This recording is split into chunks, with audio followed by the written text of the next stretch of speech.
Salut! Toujours en paix, toujours dommé. Que... ça vous rappelle pas quelqu'un ça? Salut! Toujours en paix, toujours dommé. Non, ça vous rappelle rien? Bon, je voulais vous parler. Je voulais vous parler de Irishman. Euh, c'est le film qui est même pas sorti en salle, hein. Il est sorti sur Netflix directement. Il me semble, hein. Putain. Et dire que ce film a été plébiscité. En fait, c'est simple, regarde, c'est très simple. T'as pas le temps? Tu veux, voilà, tu veux que je fasse vite? Si tu veux voir The Irishman, tu regardes Les Affranchis. Voilà. Tu regardes Les Affranchis avec Ray Liotta, Joe Pesci, je sais plus qui d'autre, là, Chantal Goya, qui tu veux, et, euh, et tu as le film. Ah, mais franchement, pourquoi est-ce que Martin Scorsese, il refait toujours les mêmes trucs, quoi? Les acteurs, c'est toujours pareil. Tout. Il y a plus d'acteurs aux USA. Il n'y a plus d'histoire à raconter à part l'histoire de Jimmy Hoffa et de Kennedy. Mais c'est putain, c'est vrai quoi. Non mais ces gens-là, en fait, ils sont pas sortis de leur époque. Il y a un milliard d'histoires qui se sont passées aux USA.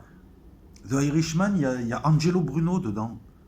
Tu pouvais parler de Merlino. Tu pouvais parler de la guerre des gangs dans les années 90 entre Scarfa, je crois, et Merlino, par exemple. Merlino, qui est l'actuel parrain, hein, de la famille à Philadelphie, qui est l'une des plus puissantes familles après les 5 familles new-yorkaises, hein. Il y a 25 familles. Non. Il t'a mis quoi? Il t'a mis De Niro, Al Pacino, Joe Pesci, plus quelques autres, hein. Bon, il nous a épargné les habituels mafieux de cinéma qu'on voit, tu sais, que tu vois dans Les Sopranos, que tu vois dans Mafia Blues, que tu vois partout, c'est-à-dire des espèces de gros pizzaiolos en survêtement. Et il te montre donc des gens qui... Alors, ce que les gens retiennent, c'est ouais, je repeins des murs et je fais ma propre menuiserie. Moi, j'aime bien De Niro, j'aimais bien De Niro, j'aime bien Al Pacino. Mais là, franchement, De Niro, faut qu'il arrête, quoi. On dirait un mafieux de maison de retraite. D'entrée, tu comprends le truc, hein. D'entrée, tu as compris que que c'est du réchauffé, ce film. Non, mais je te promets, là, je suis en train de le voir pour la deuxième fois. J'ai arrêté au bout de 50 minutes, ça me saoule et tout. Non, non, mais c'est parce que voilà, tu regardes Les Affranchis, c'est pareil. Pourtant, il y en a des bons films sur la mafia, Les Infiltrés, enfin, sur la mafia irlandaise, là. Scarface, c'est les Cubains. Les Affranchis, Casino. On peut remonter plus loin, Cosa Nostra, là, 1972, avec Charles Bronson. Et l'inénarrable Lino Ventura, qui jouait le rôle, je crois, de Vito Genovese. Là, qu'est-ce que tu as? Tu as un type, ça démarre dans une maison de retraite. Le type, il se met à raconter sa vie et il fait un flashback. On est à peu près en 2003, il remonte dans les années 50, fin des années 50. 58, 59. Pourquoi je te dis 58, 59? Puisque Angelo Bruno dans le film vient de prendre le pouvoir et Angelo Bruno a pris le pouvoir à Philadelphie en 58. Le problème, le problème, c'est que De Niro, pourquoi est-ce qu'il surjoue De Niro? De Niro, c'est devenu une grimace. Non, mais regarde-le, regarde bien. C'est une grimace et c'est un corps de vieux. À un moment, au bout de 30 minutes, il tape un épicier, on dirait un retraité de 80 balais qui met des coups de pied. En fait, ils ont utilisé un procédé, qu'on appelle le de-aging. Donc, tu as l'impression de voir un vieux de 70 ans qui s'est fait un lifting de la tronche. Donc, dans les scènes de violence, il est pitoyable. Et puis pour le reste, c'est du réchauffé. Pourquoi est-ce qu'il, je sais pas, au bout d'un moment, ça va quoi. Le gars, il s'est dit tiens, je vais refaire la même construction narrative, la même boucle narrative que dans Les Affranchis, c'est-à-dire un type qui fait un flashback sur sa vie et qui te raconte sa vie, ce qui lui donne l'occasion de te retracer l'histoire d'une certaine Amérique, hein, tu sais, l'Amérique des communautés, l'Amérique de... Les mecs, voilà, c'est tous des mafieux, ils volent à tout le monde, etc. Tu vois ça, tu as l'impression que, voilà, bon, l'Amérique hyper conformiste des années 50-60, bien clivée, bien raciste, bien fermée, où chacun est dans sa communauté et les gens exploitent les gens de leur communauté. Bon. Boucle narrative qui finira à la fin en 2003, où on le retrouve dans sa maison de retraite. Le mec, on dirait un, avec ses cheveux blancs, il a une drôle de tête, on dirait un chanteur à guitare. Euh, mais en fait, ouais, voilà, De Niro, il surjoue, quoi. Tu sais, il est là, il fait une grimace crispée, on dirait qu'il est constipé, il remonte les épaules et il joue. Et donc, tu vois un vieux, que la technologie a rajeuni. Voilà, lui, et puis après, voilà, Jimmy Hoffa, c'est De Niro. Alors, Jimmy Hoffa, pour ceux qui ne savent pas, c'est le président du syndicat des camionneurs les plus puissants des USA dans les années 50, 60. 70, il disparaît en 75. Ici, on apprendra que c'est Frank Sheeran. Ah oui, oui, De Niro s'appelle Frank Sheeran. Pourquoi t'as pas pris un vrai Irlandais? Parce que De Niro en Frank Sheeran, ça me fait rigoler, qui tue pour la mafia de Philadelphie. Et Hoffa, lui, disparaîtra en 75. Donc en fait, il y a deux boucles narratives. C'est un retraité 2003 qui fait un flashback sur sa vie, et dans le flashback sur sa vie, il fait un road trip avec Joe Pesci, qui est Russell, je crois qu'il s'appelle, hein, qui est apparemment le conseiller d'Angelo Bruno, hein, tout passe par lui. Eux deux plus leur femme, ils font un road trip pour aller à un mariage dans les années 70, et en fait au moment du road trip, hein, il passe de magasin en magasin, d'endroit en endroit pour récupérer des enveloppes, et à un moment donné, il l'enverra par avion tuer Jimmy Hoffa qui disparaîtra, etc. Et les Américains, vous n'avez pas d'autres histoires à nous raconter des années 80, 90, plutôt que toujours les mêmes histoires? Kennedy, qui a tué Kennedy? Je m'en branle qui a tué Kennedy, tout le monde s'en fout. Je veux dire, ça fait 2000 ans ça. Non, mais ils sont toujours sur les mêmes vieux trucs, tu sais. Voilà, donc on voit que Scorsese n'a pas évolué. Jimmy Hoffa, on s'en fout de Jimmy Hoffa. Juste pour la petite histoire, Jimmy Hoffa et son syndicat des camionneurs faisaient des prêts aux mafieux, ce qui leur a permis de s'emparer de Las Vegas. Allez voir, c'est encore une autre histoire. Bugsy le Magnifique, Murdered Incorporation. Allez voir, c'est le film Casino. Un film bien où tu vois dedans Joe Pesci qui joue Anthony Spilotro, un taré. Et là, cette fois, on retrouve la mafia de Chicago, c'est-à-dire l'outfit, je crois qu'on les appelle, hein. Ah, ouais, c'est ça. Voilà. Mais là, franchement, film de retraité, quoi. Rien de nouveau. Une sorte d'affranchi, mais j'aurais préféré Ray Liotta. De Niro là-dedans, bon, bah, il surjoue, hein. Il est la caricature lui-même. C'est sûr que je te raconte d'autres. La plupart des mafieux, enfin certains en tout cas, ils ont même pas, on dirait des comptables, les mecs, s'il te plaît. Voilà. Ça aussi, ça me fait rire, tu sais, ils te montrent toujours dans les films de mafia, ils te montrent toujours des gros pizzaiolo en survêtement, ou des gros, alors que la réalité, tu regardes un petit peu les familles mafieuses, regarde les mecs qu'elles utilisent, je te promets que c'est pas des gros, et quand tu les vois, tu flippes. Va voir un peu la tronche des hommes de main de la mafia aux USA, tu vas voir que c'est plutôt du 1m90, 120 kg à la batte de baseball. Voilà. Et puis bon, on te montre ça, et puis on te glorifie un petit peu ces gens, hein, c'est glorifier des gens comme ça, franchement. Mais c'est des gens qui parlent de valeurs, et c'est les premiers à pas les respecter. C'est des gens, ton meilleur ami, c'est lui qui va te tuer, hein, parce que De Niro tuera euh, Al Pacino, hein. Donc Frank Sheeran avouera un énième aveu, hein. Il y a tellement de gens qui ont avoué. Il avouera avoir tué Jimmy Hoffa sur le tard, avant de mourir, pour se donner bonne conscience, croyant que Dieu va l'excuser parce qu'il balance. Voilà. C'était son meilleur ami, ils se connaissaient, les familles se connaissaient, etc., etc. La fille de Niro dans le film, hein, quand je dis de Niro, c'est Frank Sheeran. Sa fille, d'ailleurs, elle ne lui parlera plus parce qu'elle aimait bien Hoffa. Qu'est-ce que je te raconte de plus? Voilà, un classique film de mafieux, comment on peut plébisciter ça? Il n'y a même pas là, tu sais, la création d'atmosphère. On voit l'histoire de l'Amérique des années 60, des années 70, avec des nanas sapées avec du tissu. On dirait qu'elles ont pris leur rideau, qui fument tout le temps. On voit des pseudo-mafieux, et puis je sais pas, ces films de mafieux. En plus, il y a un truc qui est vicieux dans l'affaire, hein, c'est qu'à travers un film pseudo-historique, qui n'en est pas un, puisqu'il ne déclare pas, Scorsese ne déclare pas que ce soit un film historique, mais en fait, on te ramène habilement de fausses vérités ou de vérités relatives, et on te les met dans le film pour que tu penses que réellement, voilà, en fait, tu fais tout le travail. Donc quand tu quittes le film, tu dis Frank Sheeran a tué Hoffa, mais on ne sait pas qui a tué Hoffa, et puis on s'en branle, en fait, royalement. Après, ces films de mafieux, moi je te dis, je les regarde, mais bon, voilà, c'est comme les Sopranos, j'aime bien ces séries, mais c'est quand même des merdes, ces gens. Mais c'est les premiers à te parler de valeurs traditionnelles, et c'est les premiers à tromper leurs femmes, ils raquettent leur communauté, c'est quand même des parasites. Hein, ils font chier des gens, hein, parce que là, Tu es spectateur, ça fait bien, ça fait viril en fait, ça te rappelle la virilité peut-être que t'as pas, mais en fait c'est des crapules, c'est des ordures. Demande un petit peu en Sicile, en Italie, où les commerçants américains, s'ils sont contents de payer à des connards qui viennent les menacer, en leur demandant, voilà, tu me donnes de l'argent, la protection. Franchement, c'est pitoyable. Bon, tu me diras, il y a pire qu'eux, il y a les politiciens, hein. Mais souvent ils sont de mèche les uns les autres. Qu'est-ce que tu veux que je te dise? C'est là où j'ai commencé à peindre des maisons, tu vois. Les procédés, c'est des procédés classiques. On te balance cette phrase pour que tu la retiennes, ce bon mot, pour dire je tue, je peins des maisons.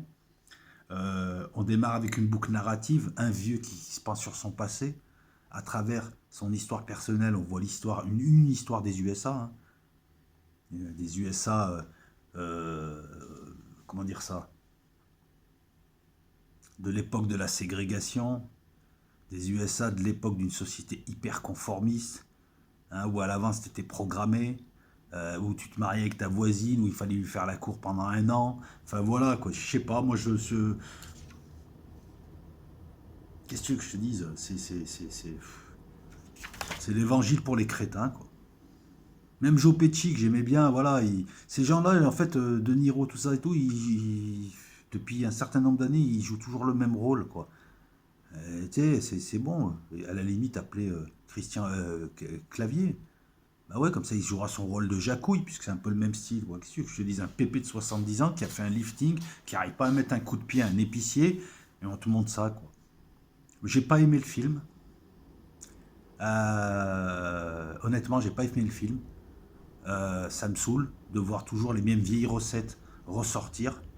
Parce que Scorsese, est-ce que c'est Scorsese qui a fait Les Affranchis? Auquel cas, alors attends, excuse-moi, hein, on va se faire un petit affranchi. Ouais, toujours dobé, toujours dobé. Toujours dobé, toujours teubé. Non, vous voyez pas qui je fais allusion? Les Affranchis. Qui a fait Les Affranchis? Martin Scorsese, avec Ray Liotta, De Niro, Joe Pesci. En fait, Scorsese, il a refait Les Affranchis d'une autre manière, et en moins bien. Et ce film a été plébiscité, putain de merde. Ce film a été plébiscité. Tu veux voir The Irishman, tu regardes Les Affranchis, puis c'est bon, quoi. Et tout. Moi, je te conseille, si tu veux, tu vois, si tu veux voir un vrai film sur la mafia, ben en fait, non.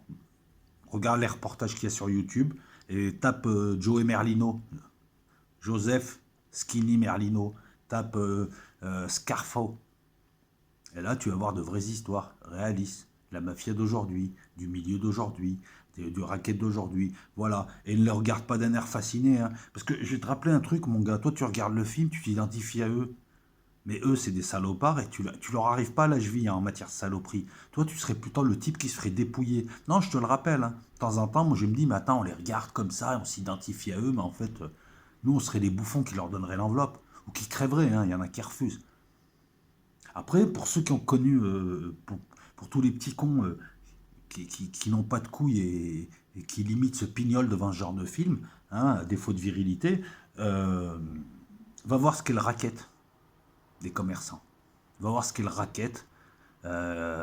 Essaie de te mettre dans la peau d'un commerçant qui doit verser une partie de ses revenus durement acquis, qui se fait mépriser, insulter par des parasites. Par des parasites.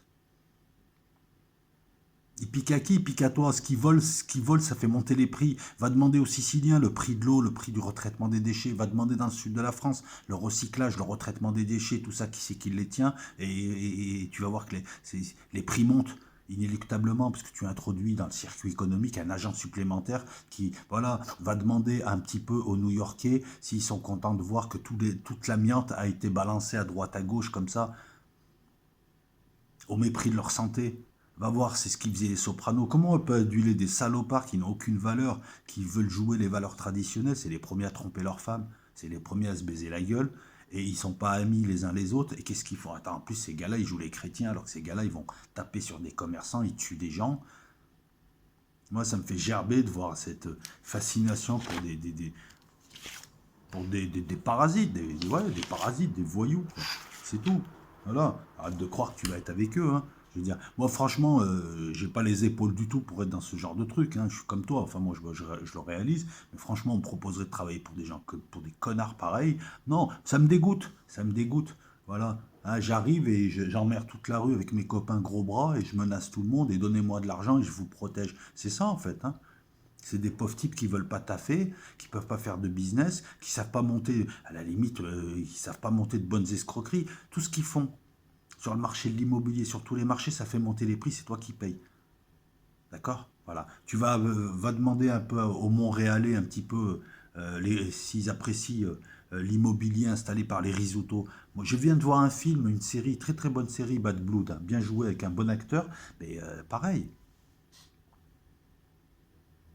Voilà, c'est tout. On peut pas prôner, comment dire ça, on peut pas. Les gens qui sont fascinés par ces films et par ce genre de connards, c'est souvent des faiblards qui aimeraient être comme eux. Alors moi aussi, je suis un faiblard. On est tous des faiblards, hein. Mais j'ai pas envie de glorifier des connards. Je comprends pas. Le type, il est pote avec l'autre, sa fille, elle l'adore. Les femmes se connaissent, ils font les vacances ensemble, ils bouffent ensemble, etc., etc. Et à la fin, ils le butent.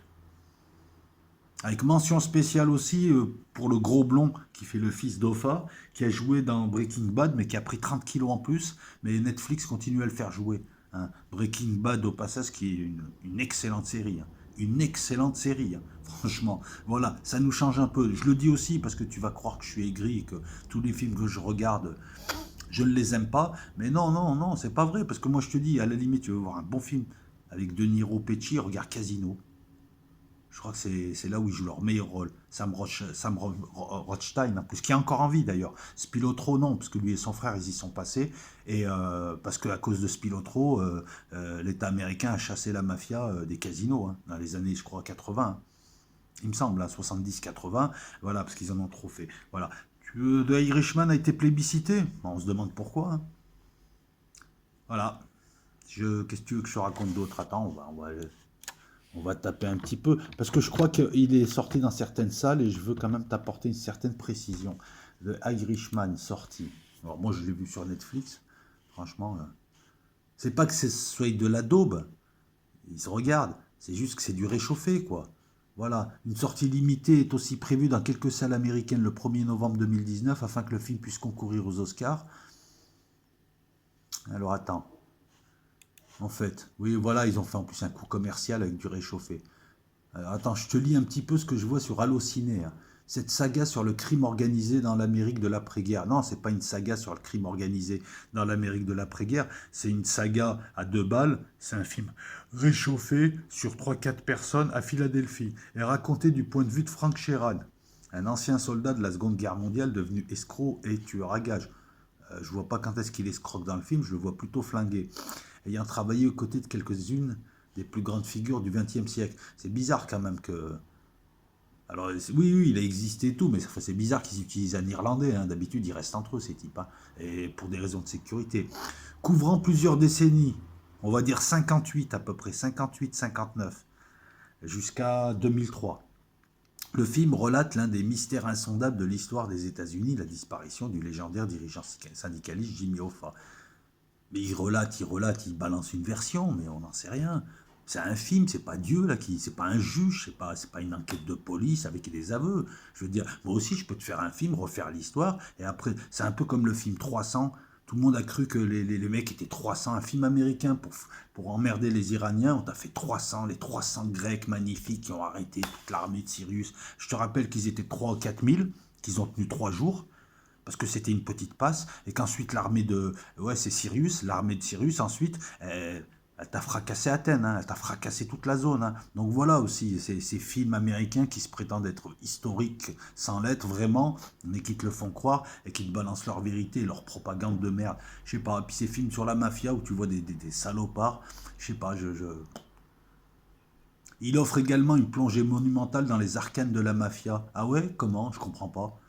Une plongée monumentale, non, mais c'est le Grand Bleu ton film? C'est le Grand Bleu dans la mafia, non?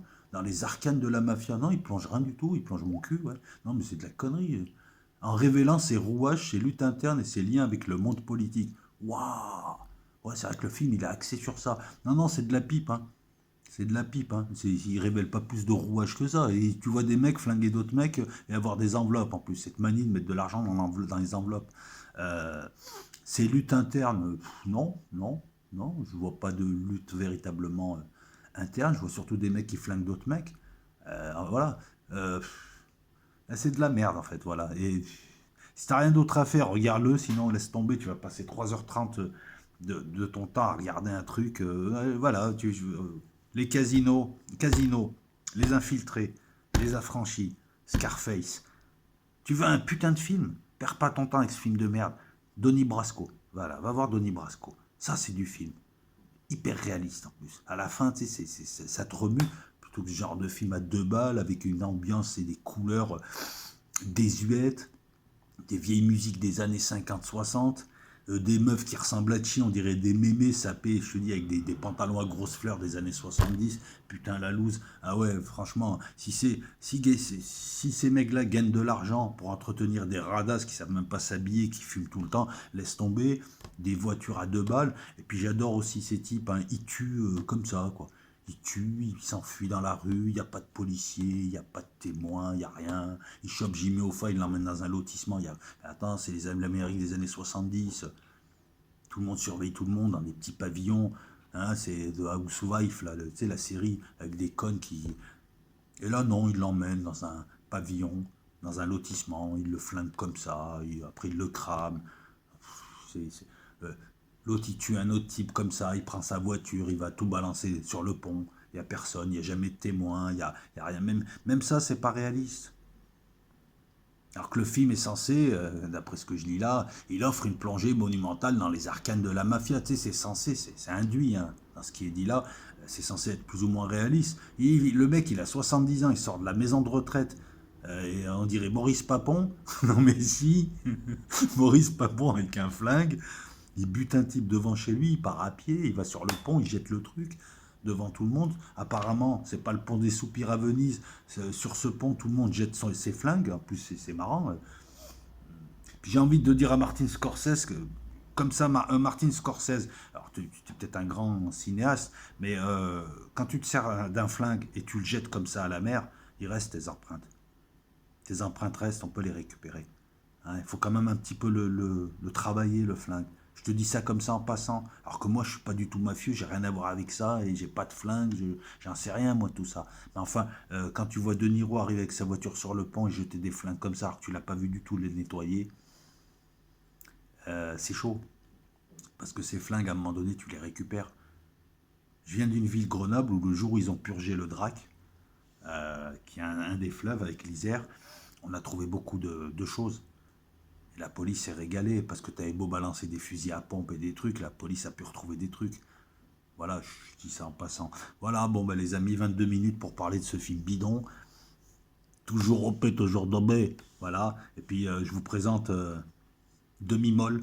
Demi-molle. Chico la demi-molle. Voilà. YouTuber depuis 6 ans. YouTuber dentiste. Ciao tout le monde.